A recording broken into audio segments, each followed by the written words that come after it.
आप लोगों की थाली में जो स्वादिष्ट मधुर लजीज चावल खाने को मिलता है, जिसे हम लोग अपनी स्थानीय बोली में भात कहते हैं, भात व कुछ जगह इसे भाता भी कहा जाता है व अन्य क्षेत्रों में अलग अलग नामों से उच्चारित किया जाता है, जिसे समस्त भारत में चावल एक राष्ट्रीय शब्द समझ सकते हैं।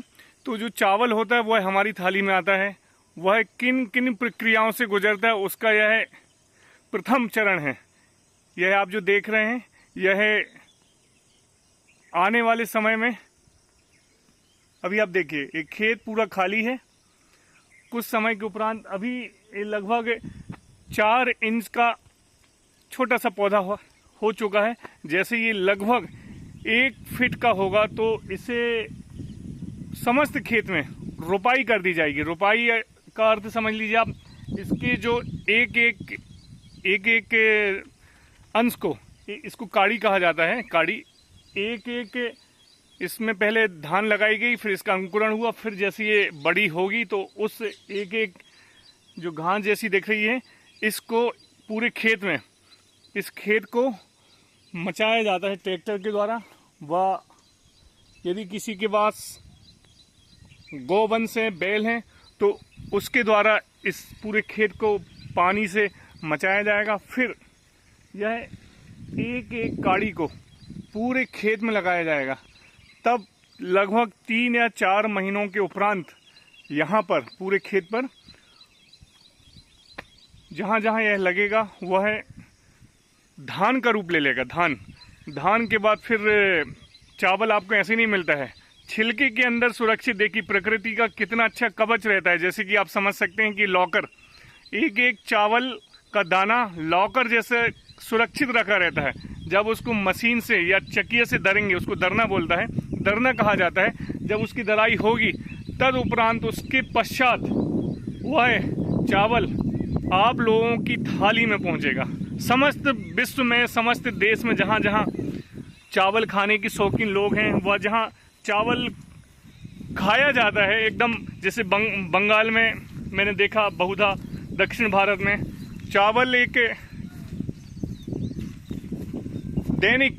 दैनिक व ऐसा खाद्य पदार्थ है जिसके बिना भोजन को, मतलब वही भोजन है, चावल ही भोजन है, आप ऐसा समझ सकते हैं।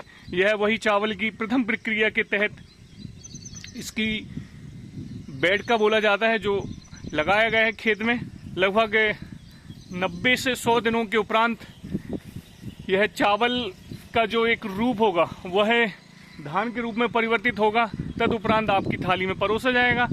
अतः इसीलिए किसान को अन्नदाता कहा जाता है। आप देखिए, इतनी प्रक्रियाओं से गुजरने के बाद वह आपकी थाली में आता है। इसलिए कहा जाता है कि किसान अन्नदाता होता है, सही में अन्नदाता होता है। वो इतनी मेहनत करता है भाई हम लोगों के लिए, सभी के लिए।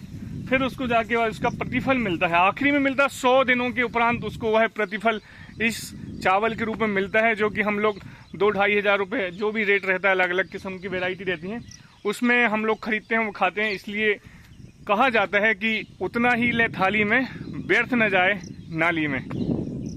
बहुत ही सुंदर सा सुहावना सा मौसम मध्य प्रदेश में हो रखा है अभी, और शायद भारत में भी होगा, क्योंकि मानसून हर कहीं सक्रिय होने लगा है। कहीं कहीं हो गया है, कहीं कहीं हो रहा है। समस्त भारत में, समस्त मध्य प्रदेश में व अन्य जहाँ जहाँ विदेशों में अभी जो मौसम चल रहा है, इसमें बारिश का सक्रिय होना बहुत किसानों के लिए लाभकारी है। और यह जितनी बारिश होगी, जितनी अच्छी धान होगी, हमारा किसान, हमारा देश, हम सभी जो खेती से आधारित हैं, जैसे व्यापार है, तो हम भी उन खेतीहर किसानों से जुड़े हुए हैं। हमारा व्यापार अच्छा चलेगा, व्यापार अच्छा चलेगा तो देश में समृद्धि आएगी। हम सभी अच्छे जो भी हमारा पैसे से, रुपयों से ही आजकल सब कुछ हो रहा है। तो जैसे ही पैसा आएगा भाई, रुपए आएंगे, तो फिर समृद्धि आएगी, हम लोगों के शौक व सपने पूरे होंगे। तो आप यह दिखाने का प्रयास है आज मेरा थोड़ा सा, कि देखिए चावल का जो जन्म होता है वह इस प्रक्रिया से गुजरने के बाद होता है। यह डाल दी गई 15 दिन लगभग, और 100 दिन के उपरांत वह धान के रूप में सुरक्षित एक दाना प्रकृति लाकर के रूप में आएगा, जिसे धान कहा जाता है। फिर उसके बाद हमारी थाली में आएगा। तो ऐसा है यह किसान का जीवन, और यह ऐसा अन्य जो भात है, स्थानीय बोली हम भात बोलते हैं, यह उसका जन्म लेने का समझ सकते हैं प्रक्रिया है, आरंभ हो चुकी है। यह बहुत प्यारा सा मधुमालती की बेल आप देख रहे हैं, इसे बर्मन बेल भी कहा जाता है। यह मैंने 4 से 5 साल पहले लगाई थी। बहुत ही सुंदर सुंदर फूलों से यह स्वागत करती हुई बारिश का और मेरा व हम सभी का जो भी इन सुंदर से नज़ारों के बीच में उन फूलों को देखते हैं, तो आप सभी का पुनः एक बार हार्दिक अभिनंदन है मेरे ब्लॉग में।